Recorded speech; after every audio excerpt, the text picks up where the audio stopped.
કરીએ આ જ મુદ્દે તો ગુજરાતના મુખ્યમંત્રી ભૂપેન્દ્ર પટેલે ફટાકડા ફેક્ટરી હોનારત બાદ દુઃખ વ્યક્ત કર્યું છે। તેમણે મૃતકોના પરિવારજનોને સાંત્વના આપી છે અને આ સાથે જ રાજ્ય સરકારે મૃતકોના પરિવારજનોને 4 લાખ રૂપિયાની સહાયની જાહેરાત કરી છે। થોડા સમય પહેલા પ્રધાનમંત્રી નરેન્દ્ર મોદીએ પણ ટ્વીટ કરીને આ દુર્ઘટના પર દુઃખ વ્યક્ત કર્યું હતું અને કેન્દ્ર સરકારે 2 લાખ રૂપિયાની સહાયની જાહેરાત કરી હતી, જે બાદ રાજ્ય સરકારે પણ મૃતકોના પરિવારજનોને 4 લાખ રૂપિયાની સહાયની જાહેરાત કરી છે।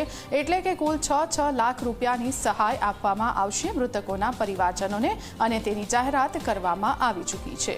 અને અત્યાર સુધીમાં જો વાત કરીએ તો 8થી વધુ લોકોના મોત થઈ ચૂક્યા છે। અમદાવાદની એલજી હોસ્પિટલ અને અમદાવાદની સિવિલ હોસ્પિટલમાં અન્ય ઈજાગ્રસ્તોની સારવાર ચાલી રહી છે।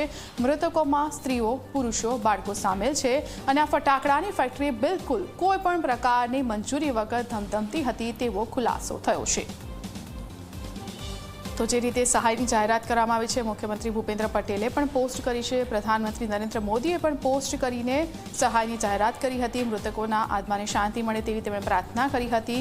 જે પીડિત પરિવારજનો છે તેમને સાંત્વના પાઠવી છે। ઘાયલોને ઝડપથી અને સારી સારવાર મળી રહે તેવા પણ પ્રયાસ કરવામાં આવી રહ્યા છે। તો અમદાવાદમાં ફટાકડા ફેક્ટરીમાં દુર્ઘટનાનો જે મામલો સામે આવ્યો છે, દુર્ઘટના મામલે પ્રધાનમંત્રીએ દુઃખ વ્યક્ત કર્યું છે। પ્રધાનમંત્રી મોદીએ આ દુર્ઘટનાની નોંધ લીધી છે અને તેના પર દુઃખ વ્યક્ત કર્યું છે। તેમણે પોસ્ટ કરી કે ફેક્ટરીની જે દુર્ઘટના છે તેમાં જીવ ગુમાવનારો પ્રત્યે જાણીને દુઃખ વ્યક્ત કર્યું છે। વધુ વિગતો લઈશું, સંવાદદાતા હિતલ આપણી સાથે ફોન લાઈનથી જોડાઈ ગયા છે। હિતલ, સહાયની જાહેરાત કરવામાં આવી છે, શું છે અપડેટ?